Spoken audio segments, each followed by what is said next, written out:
28টা বিয়ে আমি চ্যালেঞ্জ করছি, আপনারা এখনো তদন্ত করেন। একটি দুটি নয়, মোট 28টি বিয়ে করেছেন অভিনেত্রী রোমানা।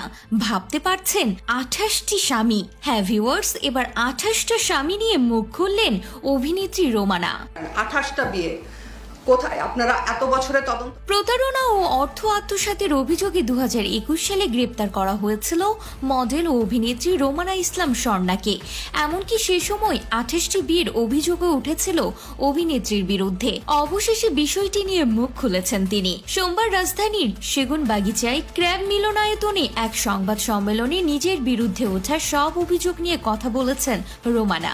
ল তদন্ত করে বের করুক কোথায় আছে আমার 28টা বিয়ে। মূলত কারাভোগের প্রতিবাদে এই সংবাদ সম্মেলন করেছেন তিনি। রোমানা বলেন, আমাকে মিথ্যা অভিযোগে সুপরিকল্পিতভাবে ফাঁসানো হয়েছে। সাবেক স্বামী কামরুল ইসলাম জুয়েল সে সময় পুলিশকে ব্যবহার করে আমাকে কারাগারে পাঠিয়েছিলেন।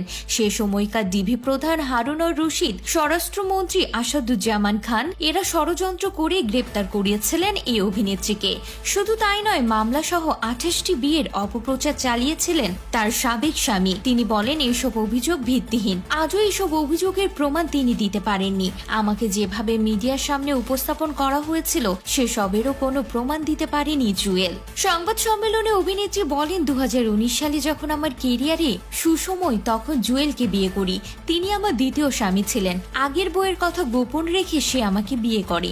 এসব জানার পর দাম্পত্য জীবনে নেমে আসে অশান্তি ও নির্যাতন। একটা পর্যায়ে তার সঙ্গে সংসার না করার সিদ্ধান্ত নিই। নির্যাতনের জন্য কয়েকবার সাধারণ ডায়েরি করেও কোনো লাভ হয়নি।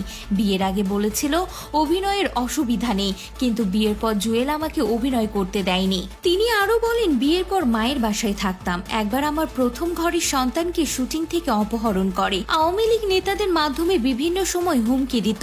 দুইবার তাকে ডিভোর্স দিয়েছিলাম। শেষ পর্যন্ত আমাকে ভিত্তিহীন মামলা দিয়ে হয়রানি করে। ডিভোর্স তুলে নিলে মামলা তুলে নেবে এমন শর্তও দেয়া হয়। সবশেষে রোমানা বলেন, নানা হুমকি দিত, তাই এতদিন কিছু বলতে পারিনি।